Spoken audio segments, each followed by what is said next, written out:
করেন, তাহলে এই ছাত্র সমাজ, এই পার্বত্য চট্টগ্রামের ছাত্র সমাজ বিকল্প চিন্তা করতে বাধ্য হবে। আর এই দায়, এই সমস্ত দায় এর রাষ্ট্রকে নিতে হবে। ধন্যবাদ সকলকে।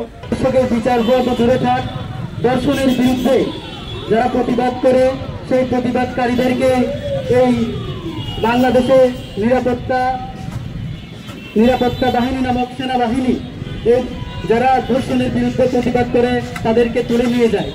সংগ্রামী বন্ধুগণ, একটা বিষয় স্পষ্ট করে বলা দরকার, উক্কিনু মার্মাকে শুধুমাত্র ব্যক্তি উক্কিনু মার্মা হিসেবে দেখলেই হবে না।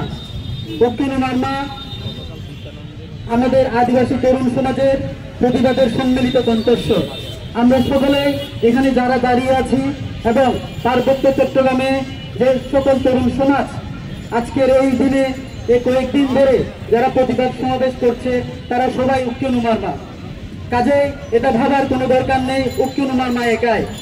সংগ্রামী বন্ধুগণ, এই বাংলাদেশ সরকার আমাদের গণতান্ত্রিকভাবে আন্দোলন করার সব ধরনের পন্থা বন্ধ করে দেওয়ার চেষ্টা করছে। আজকের এই সমাবেশ থেকে আমি দৃঢ় কণ্ঠে বলতে চাই, বাংলাদেশ সরকার যদি আমাদের গণতান্ত্রিক আন্দোলনের সব ধরনের পথ বন্ধ করে দিতে চায়, সেক্ষেত্রে আমরা অগণতান্ত্রিক আন্দোলনের পথকে বেছে নিব।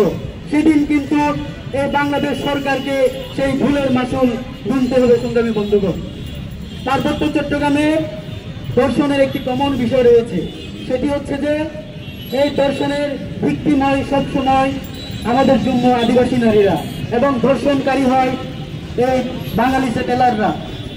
এই যে ধর্ষণের মাধ্যমে, এই যে ধর্ষণের উদ্দেশ্য শুধুমাত্র জনসহিংসতার মধ্যে সীমাবদ্ধ নয়, এই ধর্ষণ আমাদেরকে ভয় দেখানো, উচ্ছেদ এবং এই যে একটি নিপীড়নমূলক ব্যবস্থা চাপিয়ে দেওয়ার হাতিয়ার হিসেবে এই ধর্ষণকে সবসময় ব্যবহার করা হয়।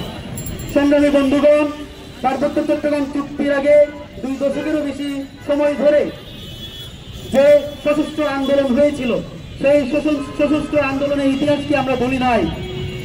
পার্বত্য চট্টগ্রামের তরুণ সমাজ সেই ইতিহাসকে ভুলে নাই।